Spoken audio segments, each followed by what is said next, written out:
લો બોલો ફરિયાદી જ નીકળ્યો આરોપી। અમદાવાદના ધોળકામાં થયેલી લાખોની ઘરફોડ ચોરીનો ભેદ ગ્રામ્ય એલસીબીએ ઉકેલી લીધો છે। ચોરી કરવા આવેલા શખ્સ સહિત 3ની ધરપકડ પણ કરી છે।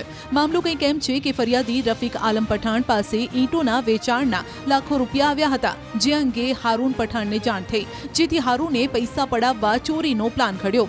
ધોળકાના અમન પાર્ક સોસાયટીમાંથી 25 મેના રોજ ઘરફોડ ચોરી થઈ હતી। ગ્રામ્ય પોલીસને આ અંગે જાણ થતાં પોલીસે અલગ અલગ ટીમ બનાવી તપાસ શરૂ કરી।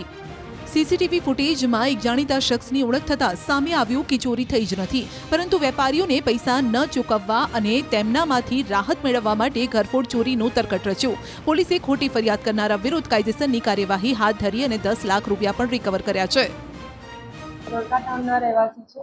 એમના ઘરેથી ઘરનું લોક ખોલીને, ચાવી વડે લોક ખોલીને 10,10,000 જેવી રોકડ મત્તાની ચોરી કરવામાં આવેલી હતી। એલસીબીને ખૂબ મોટી સફળતા મળી છે અને તમામ 10 લાખની રોકડની રિકવરી સાથે 3 આરોપીને ઝડપી પાડવામાં આવ્યા છે।